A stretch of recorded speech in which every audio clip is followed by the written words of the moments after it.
Good evening student. आज हम income tax से रिगार्डिंग क्वेश्चन करने जा रहे हैं।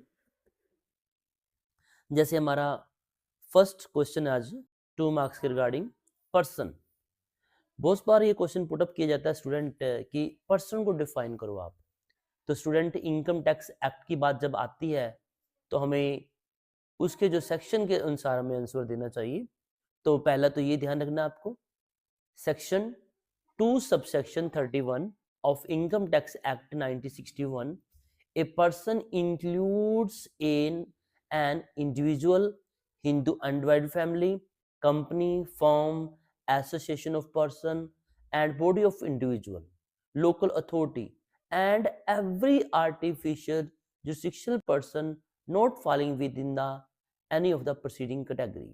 यानी कि कोई भी आर्टिफिशियल पर्सन जो हमने पहले अब डिस्कस किया है इसमें नहीं भी आया, वो सारे आर्टिफिशियल पर्सन भी इसके अंदर आएंगे। इंडिविजुअल भी है, एचओएफ भी है, कंपनी भी है, फर्म भी है, एसोसिएशन ऑफ पर्सन भी है, एंड बॉडी ऑफ इंडिविजुअल भी है, और लोकल अथॉरिटी भी है। उन सबको हम क्या बोलेंगे? पर्सन बोलेंगे। This definition is very broad and encompasses various entities subject to taxation, including natural person भी आ गए इसके अंदर। आप देखे जाए तो लीगल एंटिटीज भी आ गई and other form of organisation भी आ गई। ठीक है ना, इस डेफिनेशन के अंदर काफी कुछ शामिल कर लिया सब्जेक्ट टू इनकम टैक्स। बात आती है natural person, legal entity and other form of organisation. ये अब सबको आपको लिखना पड़ेगा सेक्शन 2 सबसेक्शन 31 में। और इसके अंदर क्या है? The concept of person is crucial for determining tax liability. Person के अनुसार ही टैक्स लायबिलिटी देखी जाती है एंड जो भी इनकम टैक्स के ऑब्लिगेशन है उनको फॉलो करना पड़ता है। तो सेक्शन 2 सबसेक्शन 31 में पर्सन की डेफिनेशन है स्टूडेंट। बहुत ही इंपॉर्टेंट क्वेश्चन आपके जो अपकमिंग एग्जाम आ रहे हैं आपके, उसमें आप देखोगे। इसके बाद असेसी एंड असेसी की डेफिनेशन स्टूडेंट, असेसी की डेफिनेशन है 2 सबसेक्शन 7। स्टूडेंट आपको एक मैं हिंट बताता हूँ, अभी मैं बता रहा हूँ। पर्सन आपने इंग्लिश में पढ़ा होगा ना, 3 टाइप के पर्सन होते हैं, तो बस वही चीज है 231। ठीक है, और इसमें क्या आता है? 2 subsection 7 of income tax act. Assessee is any person liable to pay tax और other sums under this act.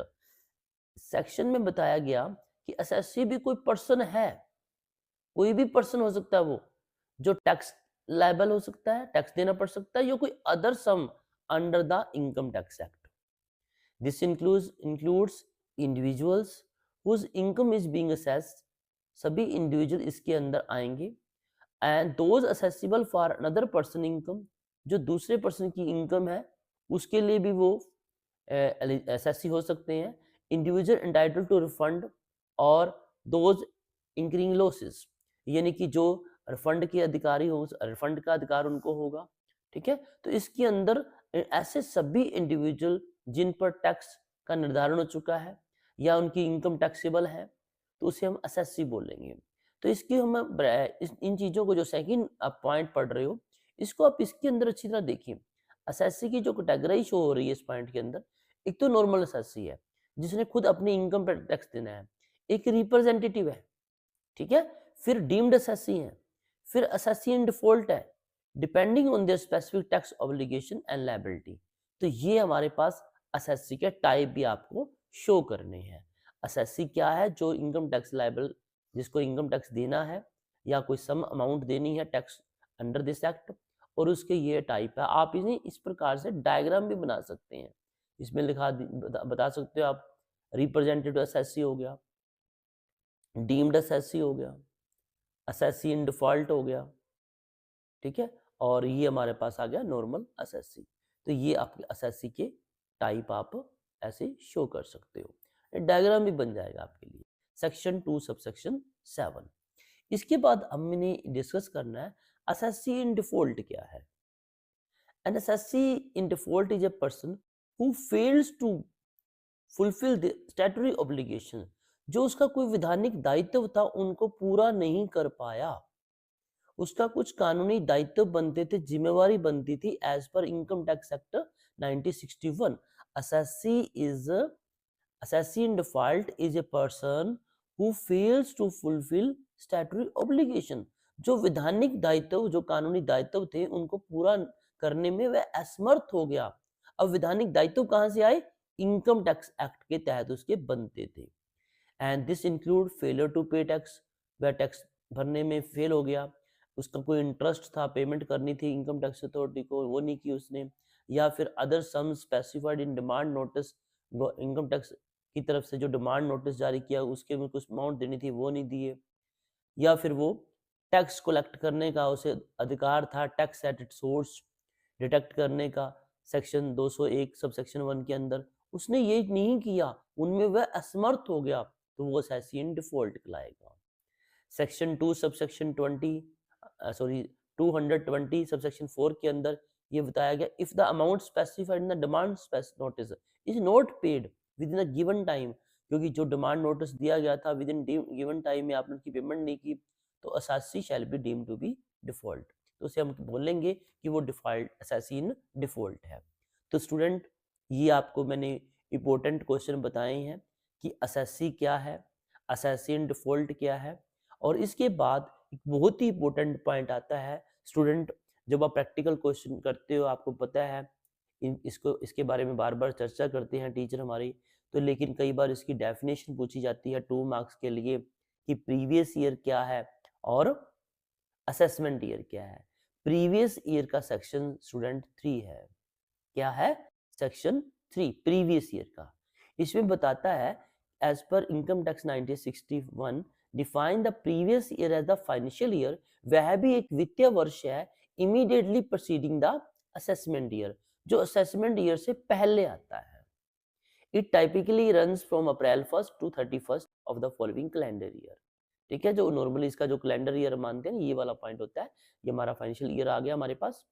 ठीक है, for a newly established business for a new source of income, आपने कोई नया बिजनेस सेटअप किया है तो हो सकता है आपका पहला फर्स्ट ईयर है जो प्रीवियस ईयर, वो जिस दिन आपने एस्टेब्लिश किया लेकिन एंड होगा वो 31 मार्च को ही, तो ये हमारा फाइनेंशियल ईयर हो सकता है। इनकम स्टेटमेंट कमेंसमेंट हो सकती है आपकी कभी भी हो, आपने मान लो 1 सितंबर को आपने बिजनेस सेटअप किया तो पहला फाइनेंशियल ईयर है जो आपका प्रीवियस ईयर वो कम महीनों का 1 साल का ना भी हो सकता है। ठीक है, तो previous year is crucial, it is a period in which income is earned, बहुत ही इंपॉर्टेंट है ये, इसके अंदर जो इनकम अर्न की जाती है which form the basis for taxation, उसी के आधार पर आपका टैक्स लगेगा in the subsequent assessment year, जो असेसमेंट ईयर आपके आने वाला है। मैं सिंपल सी बात करता हूँ, जैसे अब जो ईयर चल रहा है 2024-25, ठीक है, तो इस ईयर की बात करें तो असेसमेंट ईयर कौन सा हो जाएगा? 2025-26 हो जाएगा, और ये हमारा प्रीवियस ईयर हो जाएगा 2024-25। ठीक है, तो ये आप ऐसे भी बता सकते हो कि असेसमेंट ईयर 2025-26 के लिए जो प्रीवियस ईयर ये है। ठीक है, अगर इसकी हर एक प्रीवियस ईयर असेसमेंट ईयर होता है किसी न किसी समय पे, और ये असेसमेंट ईयर था कब? 2023-24 की इनकम के लिए ये असेसमेंट ईयर था। अब हम असेसमेंट ईयर डिस्कस करने जा रहे हैं। प्रीवियस ईयर सेक्शन 3 में डिस्कस किया, अब असेसमेंट ईयर क्या है? स्टूडेंट, जब आपसे पूछा जाता है ना एग्जाम में, तो स्टूडेंट एक ही लाइन लिख के काम खत्म कर देता है। स्टूडेंट ऐसे नहीं करना, आपको सेक्शन भी बताना है और विद एग्जाम्पल बात कर सकते हैं आप। ठीक है, तो इतना तो आपके लिए जरूरी हो जाता है। अब आप देखते हैं section 2 subsection 9 of income tax 1961 define the assessment year as period of 12 month, ये भी 12 मंथ का है, commencing on first day of April every year, 1 April को ये स्टार्ट होता है। It is year following the financial year in which income is earned during which the income of the previous is assessed and taxed. कहता assessment year वो है जो previous year की next आएगा, क्योंकि प्रीवियस ईयर की इनकम पे tax assess किया जाता है, टैक्स का निर्धारण किया जाता है, और उसके बाद वाला जो ईयर होता है वो असेसमेंट ईयर होता है। जैसे मैंने अभी एग्जांपल यहाँ पर भी दे रखा है, income earn in financial year, जो 2023-24 की इनकम थी उसका निर्धारण किया जाएगा, इनकम कितनी बनती है, और उस पर टैक्स लगाया जाएगा कब? 2024-25 में। ये हमारे लिए इस ईयर की बात आ जाती है असेसमेंट ईयर। तो assessment is very crucial tax liability का निर्धारण करने के लिए, और इसी असेसमेंट ईयर में ही आपको इनकम टैक्स रिटर्न फाइल करनी पड़ती है।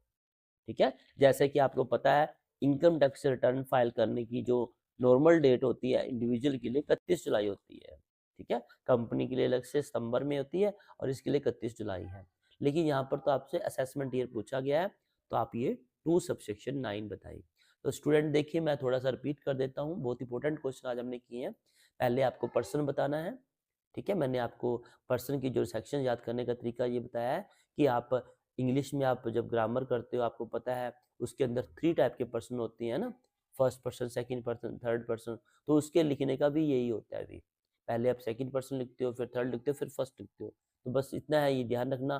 2 सबसेक्शन 31 हो गया और एसएससी के लिए 2 सबसेक्शन 7 हो गया। यानी कि जहाँ तक आप थोड़ा सा ट्रिक यूज कर सकते हैं। और एसएससी इन डिफॉल्ट ये आपने इसमें डिफाइन किया गया और इसके बाद आप इसके जो सेक्शन है उसके तहत बताएंगे। फिर प्रीवियस ईयर का सेक्शन साफ तौर पे बताया गया, सेक्शन 3 में है और इसका सेक्शन 2 सबसेक्शन 9 है। तो स्टूडेंट ये थी छोटी सी वीडियो, आप इसके बाद हम और पॉइंट लेके आएंगे जो हम नेक्स्ट वीडियो में डिस्कस करेंगे। आज के लिए इतना ही, थैंक यू।